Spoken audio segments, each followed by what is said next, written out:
그리스인들에 대한 얘기를 하겠습니다. 이 얘기는 뭐냐면은, 이제 본래 이제 그 플라톤 철학이 그 이원론인데요. 그 이원론이라는 게 없었어요. 그 그리스에서는. 그리스의 아테네의 기본적인 그 사유 구조는 그 초월을 부정했습니다. 초월. 다른 곳과, 우리가 이제 지금 생각하는 것 같은, 언뜻 생각은 다른 것이, 플라톤 때문에 이제 그리스 철학이 초월론적인, 이원론적인, 그러니까 이 세상 밖에 뭔가 이데아의 세계에 있는 그런 철학으로 생각하는데, 원래 그리스는 그게 아니었어요. 오히려 이집트라든지 뭐 다른 제국들, 다른 나라들은 초월론적이란 말이에요.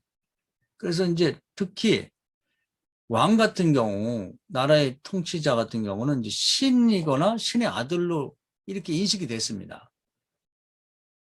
그러니까 아주 거만한 사람들은 자기가 신이라고 그래. 뭐 예를 들면 일본 같은 경우는 좀 지나치죠? 신의 나라 왕이 천왕이래, 천왕. 하나님이란 뜻이잖아요. 야, 그 폭격 맞을 만해. 그렇게 그만하면 안 되지. 응?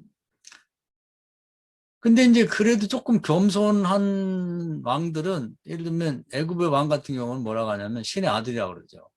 신이라고 하나님이라고 하면 감히 말을 못하고 그래서 뭐 이 송아지를 얘기하는데 이제 신의 아들이라는 거지. 이런 식으로 초론적인 그런 철학을 사상을 갖고 있어요. 대부분의 나라가 특히 제국들. 그러니까 신이거나 즉 하나님이거나 하나님의 아들이니까 그들이 하는 말은 그냥 법인 거예요. 어길 수가 없는 거죠. 그냥 목을 댕강당 치는 거고 그리고 거기에 대한 죄의식이 없습니다. 신을 거부하는데 죽는 거지. 그러니까 아테네는 그런 우리가 막연히 생각하는데 사실 그렇지 않았다는 얘기를 하는 거예요. 아테네는 초월을 거부합니다. 그래서 최고의 지도자를 왕을 황제를 뽑는데 투표를 통해 했단 말이에요. 그래서 민주주의가 시작됐다는 거예요. 시민들이 투표를 통해서 왕을 뽑았어요. 최초의 그런 민주주의가 거기서 그래서 나왔다는 거죠. 뭐 신이 임명하거나 신이거나 신이 아들이 아니야. 그냥 그중에 집정관이 뭐 이렇게 중간 지도자들 중에서 누가 좋겠냐고 투표를 통해 뽑았다는 거예요. 초월을 거부하던 사회, 거부. 그리스라는 사회가. 그 대표적인 예가 뭐 여러 가지 나오지만 하나는 운동 경기입니다. 운동 경기는 여자들은 안 하고 남자들만 했는데 빨가를 홀고 벗었어요. 아무것도 걸지 않고. 귀족이든 노예든 관계없어. 그냥 운동장에 나가서 홀랑 벗고 그냥 같은 레벨에서 같은 처지에서 달리기 하고 레슬링 하고 뭐 포안 던지고 창 던지고 한 거거든요. 거기서 이기면 그냥 그 사람이 월계관 쓰는 거예요. 평등했다는 거예요. 초월이 없었어요. 그런 사회였다는 겁니다. 그래서 이제 여기에 이제 그 그리스의 특징을 이제 세 가지로 요약을 합니다. 뭐냐면 하나는 초월을 거부했다는 것. 그래서 그걸 이제 토착성이라고 그래요. 지상에 있는 것을 기초해서 모든 사유를 했다는 토착성. 초월을 거부했다는 의미의 토착성입니다. 여기 이제 오토케톤이라고 그렇게 되어 있는데 토착성.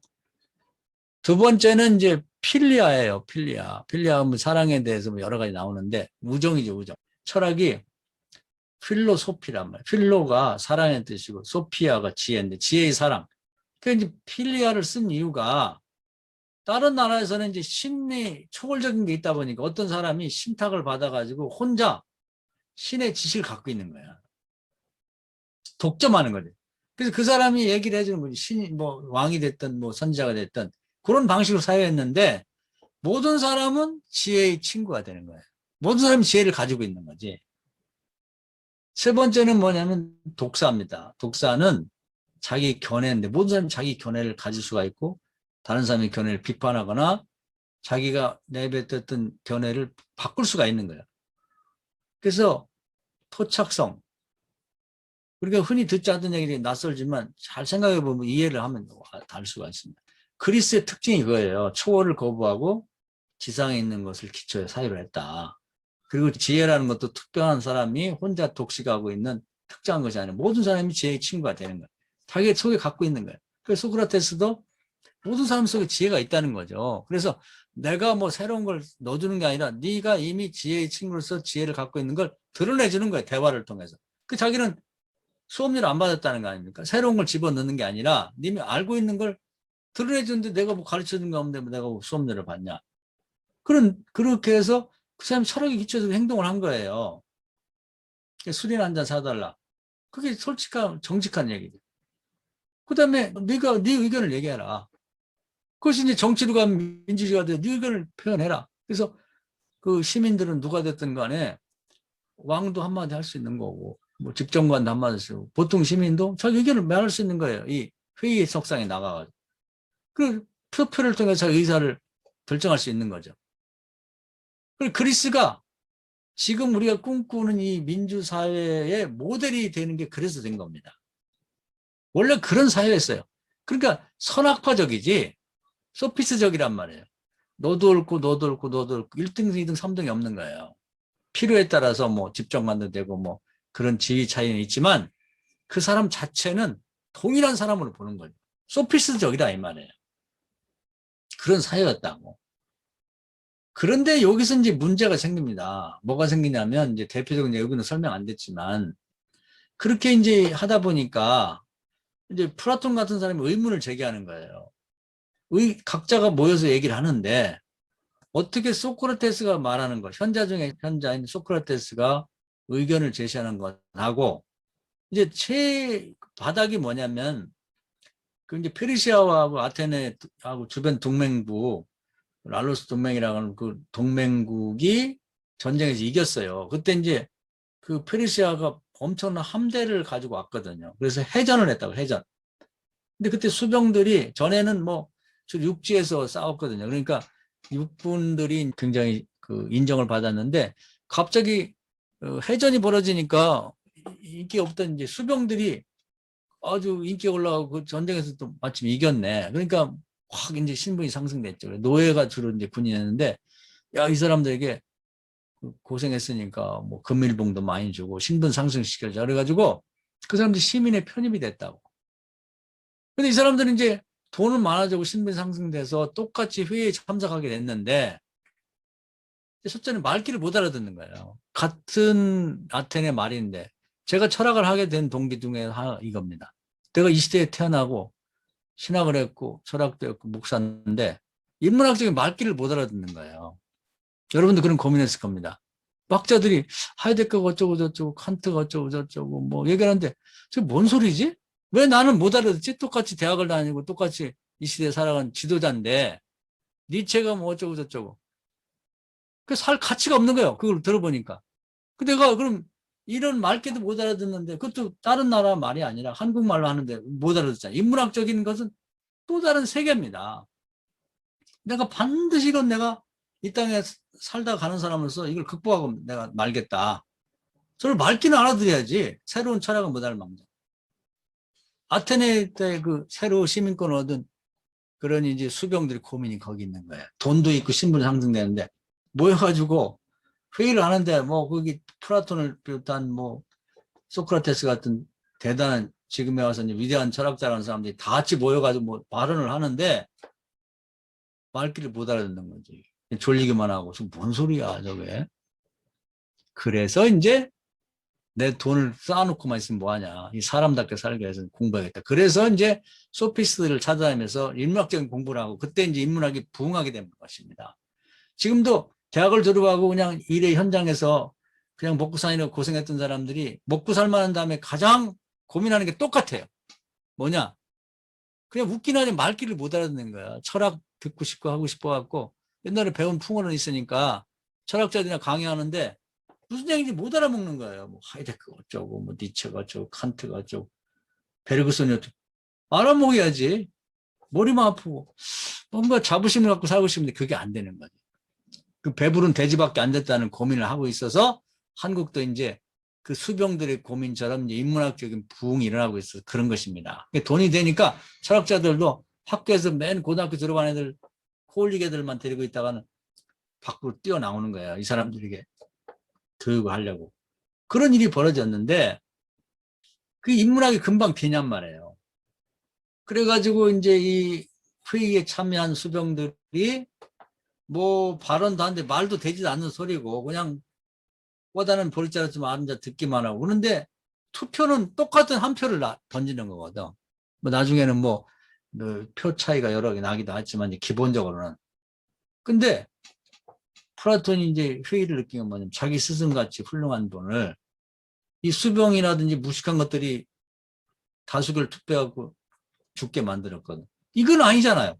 그 플라톤 고민도 일부러 나 이상하게 만들려고 한 게 아니야. 그 플라톤이 유명한 얘기를 하죠. 뭐냐면 민주주의는 우민정치다. 아무 생각도 없는 놈들을 다 갖다가 그냥 똑같이 투표 하나씩 하라고 그러면 그게 되겠냐. 그런 결과를 이렇게 훌륭한 선생님을 죽게 만들었으니 이걸 고쳐야 된다. 그래서 필요에 의해서 이원론을 만들게 되는 겁니다. 그 모든 것에는 정답이 있다. 가장 훌륭한 답변이 있을 수 있다는 거예요. 의견이 다 똑같을 수는 없다는 거죠. 그래서 그게 어디 있는지는 모르지만 그런 절대의 세계가 있다고 해서 이제 인위적으로 만들어낸 게 이데아의 세계입니다. 이데아가 지금도 뭔지는 몰라요. 뭔가 절대의 세계가 초월적으로 있다고 하는 거죠. 처음에 굉장히 시달리고 뭐 욕을 많이 먹었지만은 그래서 주장자 얘기 나와요. 여기 보면 주장자라는 말이 뭐냐. 사람이 주장을 해 발언을 하는데도 답이 정말 정답이 있고 정답에 가까운 근사치 90점짜리 80점 70점 맨 나중에 가면 빵점짜리 말도 안 되는 소리가 있을 수 있다는 거예요. 그것이 먹힌 겁니다. 그게. 그래서 이원론이 그때 탄생한 필요에 의해서 지금도 그것이 모든 인류를 지배하는 보편적인 도구가 된 거예요. 지금 특히 이제 논술 시험이라든지 이런 것은 OX라든지 아니면 사지선다형은 모르지만 논술 같은 건 답이 없잖아요. 무슨 예술, 그림 그렸다든지. 그러니까 그 하는 사람이 마음이야. 이건 90점, 근사치, 뭔지는 모르지만 정답에 가깝다. 이건 90점, 80점, 70점. 이런 식으로 순위를 매기게 된 거죠. 이것이 자체가 문제가 있는데 세상을 통치하고 다스리는 이것처럼 그럴듯한 게 없는 거예요. 그래서 이 학교라든지 공공기관이라든지 국가의 왕들이 세상을 다스리고 통치하는데 이게 아주 그럴듯한 그런 도구가 돼서 이제 플라톤 철학이 소피스트 같은 철학을 누르고 지배 철학이 된 거예요. 이 정치가들과 결탁이 되면서. 그래서 그런 의미에서 본래 그리스 아테네는 소피스적인 토착적이었고 즉 초월이라는 게 없는 거. 왕부터 대표적으로 보면 운동 경기 이런 걸 보면 그게 없었던 사회인데 이걸 인위적으로 만들어낸 거죠. 인위적으로. 이원론, 절대세계가 따로 있다. 그럼 절대세계가 뭔지를 몰라. 그게 있다는 거예요. 그리고 이제 그걸 있다는 전제예요. 전제에 의해서 사람들이 의견을 내고 주장을 할 때는 절대의 정답 얼만큼 많이 이제 그것이 근사하냐에 따라서. 그럼 나중에 이제 분유 개념이 되었고 이데아가 진료 속에 분유가 되는데 많이 되기도 하고 적게 되기도 하고. 그 진리의 세계가 A라는 사람에게는 많이 분유가 돼서 그 사람 정답의 90%를 알고 있어. 말하는 게 그럴듯해. 어떤 사람은 완전히 깡통이야. 그냥 진료만 있는 거고 정답은 전혀 모르는 사람이에요. 그냥 빵점짜리가 있단 말이에요. 그런 식으로 다 같이 평가를 하게 된 거죠.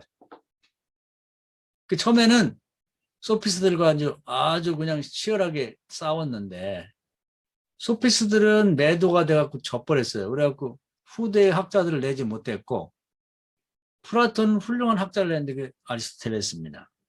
그래가지고 처음에는 개념으로 그래서 이제 무신론의 시작을 플라톤으로 보는 거예요. 그 이데아라는 게 뭔지를 모르는데 없는 걸 만들어낸 거지 인위적으로. 그것이 이제 더 중요하게 된 거예요. 참 아이러니야 아이러니. 근데 이제 아리스토텔레스가 거기다가 신적인 걸 부여하게 됩니다. 그래가지고 부동의 동자다. 이데아가 뭐냐는 궁금증이 많잖아요. 이데아가 뭐냐 도대체 어디 있냐. 지금도 보면 신학을 할 때 말이죠. 하나님 나라 어디 있냐. 저 달 뒤에 있냐. 우주선을 타고 가다 어떤 보니까 저쪽에 황금빛 나는 그런 나라가 있더라. 근데 그럴듯하긴 하지만 그걸 믿는 사람은 별로 없죠. 이데아가 어디 있지? 답변을 못 하는데 이데아가 뭐야? 근데 아리스토텔레스가 말도 안 되는 거지만 거기다가 살짝 개념에다 덮어 씌우죠. 뭐냐면 부동의 동자다. 자기는 혼자 있으면서 모든 것들로 하여금 절대의 세계를 이끄는 존재다. 뭔가 신 같은 비스무리하게 만들었단 말이에요. 그게 철학자의 신이라 그래요. 인위적인 신, 만들어진 신이 세상을 지배하는 시대가 돼버린 거예요. 그 신실이라고 종교가 지배하던 신화 시대가 없어지고 종교가 지배하던 신화 시대는 결국은 그 많은 신들이 플라톤이 만든 철학자의 신에 의해서 다 그만 소멸돼 버리고 그 무식한 사람들이 믿는데 토속 종교로 다 흩어져 버리면서 최고의 자리를 이제 플라톤에 만든 이데아가 차지하게 됩니다. 이제 이 이데아가 이제 계속 없어지지 않고 그 모든 철학자들이 달라붙어 가지고 이걸 계속해서 뭔가 이미지 메이킹을 하는 거예요. 거기다가 또 붙이고 살을 붙이고 해가지고 처음에는 아무것도 안 했는데 거기다 살을 붙여갖고 거대한 산맥 같은 그런 체계를 완성하게 됩니다. 아주 목숨 걸고 장가도 안 가고 시집도 안 간 그런 총각 처녀들이 그냥 일생을 바쳐가지고 그걸 막 계속 만들어내는 거예요. 거기다 붙여가지고 그냥 말이 되게 만들어갖고 엄청난 그 체계를 만든 거죠. 오죽하면은 서양 철학자들 전체가 플라톤을 주석하는 사람이라고 얘기를 했겠어요. 그래서 모든 사람이 그 우산 속에 다 들어가는 거예요. 철학 그렇게 만들어지다 보니까. 종교도 그 속에 들어가요. 문학도, 시도, 뭐 소설도, 음악도, 그림도 다 연극도 그 속에 들어가는 거예요. 그 플라톤 철학에 기초하지 않은 건 다 매도가 되는 거죠. 소피스트, 저또 궤변론자들, 저것들은 틀린 것들 이렇게 돼버리는 거죠. 그래서 이제 앞서 얘기하면 이제 중세도 보면은 그 플라톤 철학과 유대교가 딱 만났을 때, 아, 하나님, 이래야지. 그 딱 맞아 떨어진 거예요, 그냥.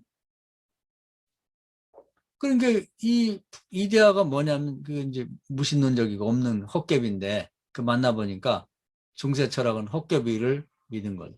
그래서 이데아가 하나님으로 변신해 버렸고 중세가 끝나버리죠. 망해버리고 나니까 그다음에 근대로 넘어오니까 금방 또 이제 이 플라톤주의자들이 그걸 살짝 바꿔가지고 그래 빠져나와가지고 이제 절대 이성 또 절대 자아 물 자체 뭐 이러면서 계속해서 잊어먹을 만하면 또 뭘 만들어내서 또 거기다가 씌워놓고 해서 도망가지를 못하는 거예요. 플라톤 철학에서. 기가 막히죠. 그래서 결국은 이제 그런 식으로 하다가 나중에 이제 포스트 모던 근대유화 넘으면서 이제 근대 철학이 이제 마지막까지 가가지고 나중에 해결이 이성이 뭐 신이다 이렇게까지 너무 이제 그냥 지나치게 나가다 보니까 이게 안 맞는 거예요.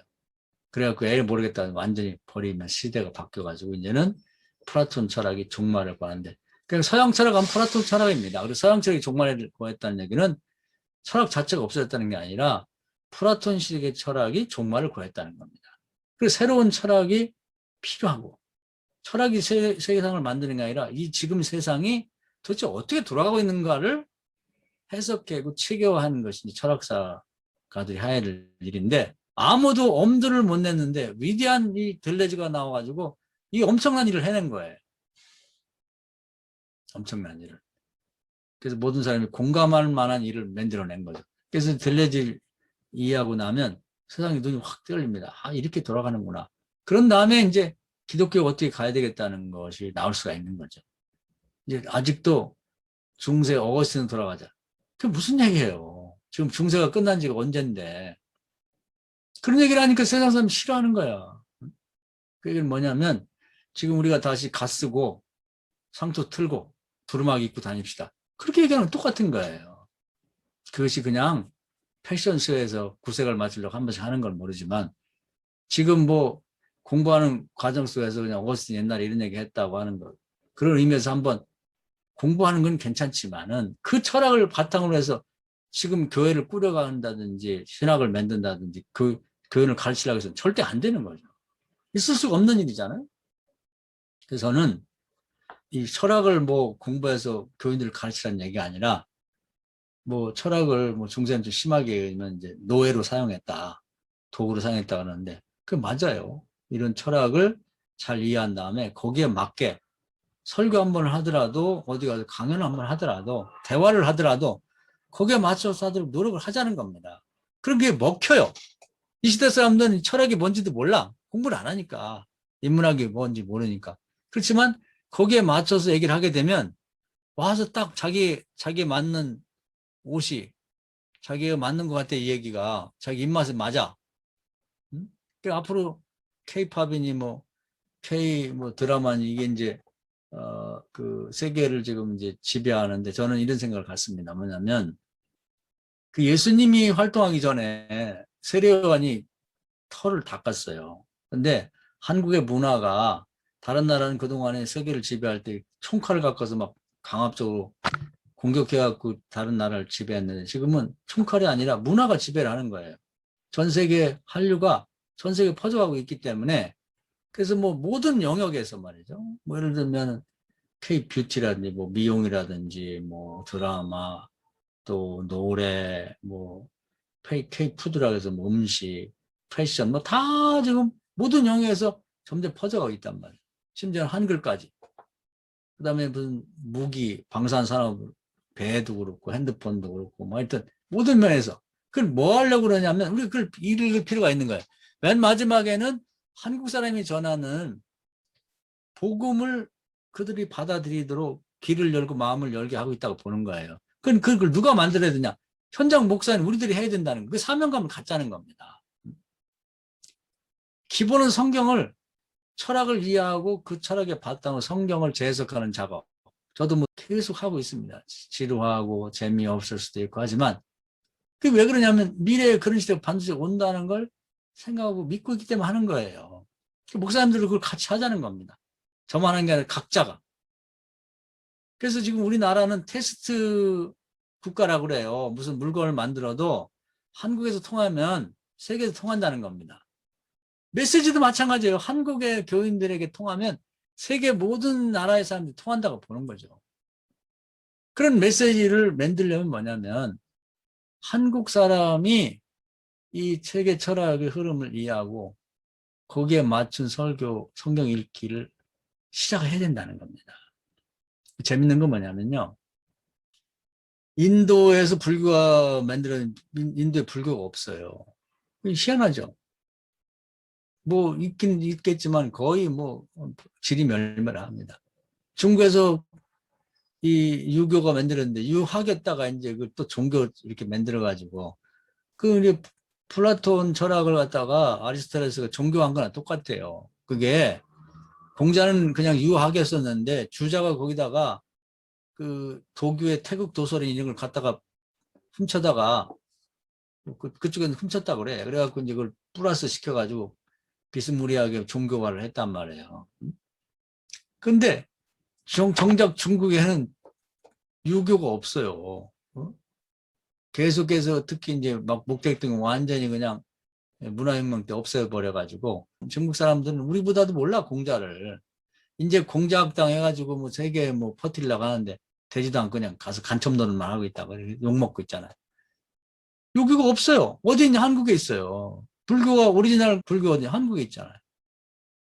기독교가 유대 나라에서 만들어졌는데 기독교 유대 나라 없습니다. 그렇게 기독교를 싫어해 유대인들이.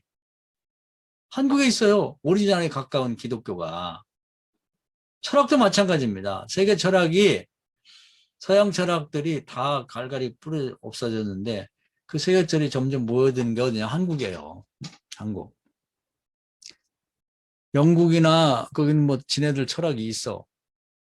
실증주의, 미국은 실용주의, 대륙의 뭐 어떤 독일 철학은 지네들 나름대로 철학을 주장하고 프랑스는 프랑스 현대 철학을 뭐 주장하고 쟤들이 뿔뿔이 흩어져갖고 남을 인정을 잘 안 해요. 그것들은. 우리는 어떻게 보면 우리 철학이 없어. 우리는 백인 민족이에요. 그냥 마당의 민족이야. 그래서 모든 게 다 들어와서 버무려지는 비빔밥 문화. K-팝도 여러 가지가 다 버무려 갖고 새로운 걸 창조하는 나라이기 때문에 철학도 우리나라에서 종합이 되고 융합이 될 겁니다. 그걸 우리가 기초를 마련해야 돼. 그럼 우리보다 자식들이나 시대에 가면 기본이 만들어지면 더 나은 것이 나올 수가 있거든요. 그 이 의식을 가져야 된다는 거, 의식을. 그래서 오늘 이제 뭐 철학 외적인 얘기를 좀 했습니다. 왜 필요한지, 왜 해야 되는지를 얘기하고자 하는 거예요. 그래서 본래 이 들레즈가 이제 거꾸로 추적해서 이제 플라톤 철학이 끝난 시점에서 거꾸로 올라가 보면 플라톤이 승리를 하고 거기서 패배했던 소피스트를 조사해 보면 그 바탕에 플라톤고 소피스트도 나오기 이전의 바탕은 뭐냐? 원래 그리스 아테네의 철학은 알고 보면 그게 우리가 지금 생각하는 플라톤 철학, 우리 그리스 철학, 로마 철학 뭐 얘기하면 그 이원론적인 플라톤을 생각하는데 원래는 그게 아니었다는 거죠. 거꾸로 가보니까 거기는 이원론을 거부하고 아니 그 자체가 없었어요. 토착적인 그런 증거로서는 왕도 여기서 투표를 뽑았고 경기 때는 왕이고 뭐고 다 필요 없어. 다 벗고 똑같은 동당 입장에서 그렇게 운동경과 고색인 사람들이 월경안을 세워주는 그런 상태. 지식도 또 독점하는 게 아니라 모든 사람이 내재적으로 지식을 갖고 있는 거예요. 친구야. 그래서 프로테스도 뭐 집어넣는 게 아니고 이제 그 후에는 이제 집어넣는 걸로 바뀐 거예요. 교육도. 응? 플라톤이 이데아를 집어넣어. 분유해. 많이 들어가고 적게도 공부 많이 했다 그러면 이데아가 많이 들어가면 원래는 똑같아요. 다 있는 거야. 있는 걸 끌어내는 거지. 대화를 통해서. 임신한 여자의 애를 끌어내듯이. 그런 사고를 원래 했었다는 거예요. 그렇기 때문에 선생이라는 뭐냐? 이미 알고 있는 걸 드러내서 일으켜 주는 거죠. 그런 다음에 각자 자기의 입장을 발표하게 만드는 거예요. 동등한 입장에서. 아, 멋있잖아요. 우리가 이상적으로 꿈꾸는 사회야. 근데 이것만 가지고 이제 부족한 점이 있긴 있죠.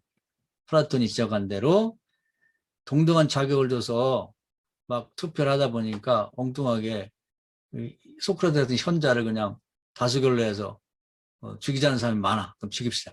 이런 문제가 있다는 거죠. 그러니까 뭐 너무 그 플라톤식이 나쁘고 선악파식의 소피스트는 다 좋다고는 볼 수 없지만 그러나 원래로 돌아가 보고 다 에포켓치고 돌아가 보니까 원래 그리스 아테네 사회는 그런 평등한 사회였다. 근데 거기에서 문제가 있었기 때문에 그걸 해결하고자 플라톤이 이원론을 인위적으로 만들었는데 그게 그 시대 정치가 되는 사람들에게 먹힌 거예요. 아, 저거 좋다. 저걸 받아 저런 식으로 하자. 그래서 그것이 계속해서 발전을 해갖고 서양 철학사 전체의 모든 철학들이 다 달라붙어서 처음에 이데아론으로 시작한 그러면 집에 와서 혼자 고민했을 거예요. 나는 내 생각에는 자기 스승 소크라테스가 죽었을 그날 저녁에 고민했을 것 같아. 이건 아니잖아? 그 아이디어가 이제 커진 거예요. 조그맣던 아이디어인데 자기 속에도 커지고 제자를 잘 키운 거지. 야, 그 아리스토텔레스가 그 신적인 걸 살짝 덮었단 말이에요. 뭔가 살아있는 신 같대? 그러면서 이제 그게 나중에 이제 그 발전해가지고 뭐 에로스 이제 뭐 이데아가 자기 원래 저 분유가 됐다고 진료해서 에로스 저 다시 이데아세로 돌아가고 싶다는 걸 또 그걸 또 더 발전시켜요. 그 플로토니스가 나와가지고 그 단계를 거쳐서 다 상상인 거예요. 실제는 그런지 안 그런지 몰라요. 그 논리라는 게 무서운 게 그런 거 자꾸 듣다 보면 그런 것 같아. 논리도요 잘 만들어야 되는 거예요. 히틀러가 그런 얘기 했어요. 하얀 것을 200번 얘기하면 까맣다고 얘기하면 하얀 게 까맣게 보인대. 그래서 제일 목사들 중에 무서운 사람이 뭐냐면 같은 얘기를 계속하는 사람이에요.